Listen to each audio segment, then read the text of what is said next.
தைரியமா சொல்லுவோம். இப்போ மாசற்ற சூதி மலர்ந்த மலர்ச்சுடரை தேசனே தேனார் அமுதே சிவபுரனே பாசமாம் பற்றறுத்து பாரிக்கும் ஆரியனே நேச அருள் புரிந்து நெஞ்சில் வஞ்சம் கட பேராது நின்ற பெருங்கருணை பேராருங்கிறத நீங்க இஸ்லாமியரோ கடவுள் நம்பிக்கை இல்லாதவரோ கண்ணை மூடிட்டு உங்க கடவுளை மட்டும் நினைச்சிட்டு அதை நீங்க 1000 முறை சொல்லி பாருங்க, உங்கள் உள்ளம் கழுவப்படும், உள்ளம் நன்றாகும். அது திருவாசகன் மட்டும் நினைக்காதுங்க.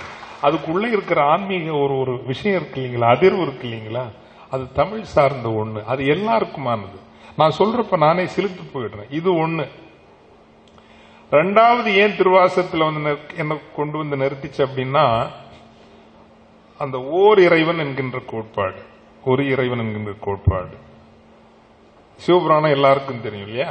இங்க இருக்கக்கூடிய சைவ பெருமக்களுக்கு நிச்சயமாக சிவபுராணம் தெரியும். நமச்சிவாய வாழ்க, நாதந்தாள் வாழ்க, இமைப்பொழுதும் என் நெஞ்சில் நீங்காதான் தாழ்வாழ்க, கோகழியாண்ட குருமனிதன் தாழ்வாழ்க, ஆகமம் ஆகி நின்று அன்னிப்பான் தாழ்வாழ்க, ஏகன் அநேகன் இறைவனடி வாழ்க.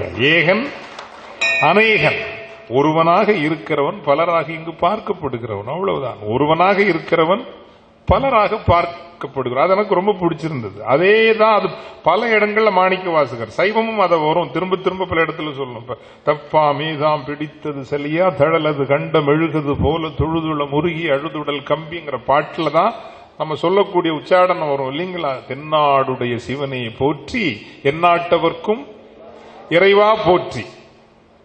அப்படின்னா என்னன்னு கேட்டா, ஒவ்வொருத்தரும் சொல்ற மாதிரி தான் சைவர்களும் சொல்லுவாங்க. எல்லாருக்கும் இருக்கு. கிறிஸ்தவர்களை கேட்டா கிறிஸ்தவத்தை தவிர வேற எதுவுமே உயர்ந்தது கிடையாது. நம்பர் 1 கிறிஸ்தவம், மற்றதெல்லாம் 2, 3, 4. இஸ்லாமியர்களை கேட்டால் இஸ்லாம் தான் நம்பர் 1, அதுக்கப்புறம் தான் மற்றதெல்லாம். சைவர்களை கேட்டா என்ன சொல்லுவீங்க? தென்னாடுடைய சிவனை போற்றி, எந்நாட்டவர்க்கும் இறைவன் அவர் தான் நம்பர் 1, மற்றதெல்லாம் அப்படி சொல்லலீங்க. மாணிக்க வாசகர் அப்படி சொன்னாருன்னு நினைக்கிறீங்களா? என்ன நினைக்கிறீங்க? இந்த ஊர்ல அது பிறந்திருக்குங்க. அவர் சொன்னது தென்னாடுடைய சிவனை போற்றி, கொஞ்சம் யோசித்து சொல்லுங்க நல்லா. தென்னாடுடைய சிவனை போற்றி எந்நாட்டவர்க்கும், எவ்வளவு பெரிய மன வளர்ச்சியும் ஒரு ஆன்மீக தெளிவும் உயர்வும் இந்த நிலத்தில் இருந்திருக்கிறது என்பதற்காக சொல்லுகிறேன். தென்னகத்தில் நாங்கள் அவனுக்கு சிவன் என்று பெயர் வைத்திருக்கிறோம். ஏனைய உலகம் அவனை இறைவன் என்று அறிகிறது, அவ்வளவுதான் இல்லையா? அதுதாங்க அது உண்மையான கருத்து.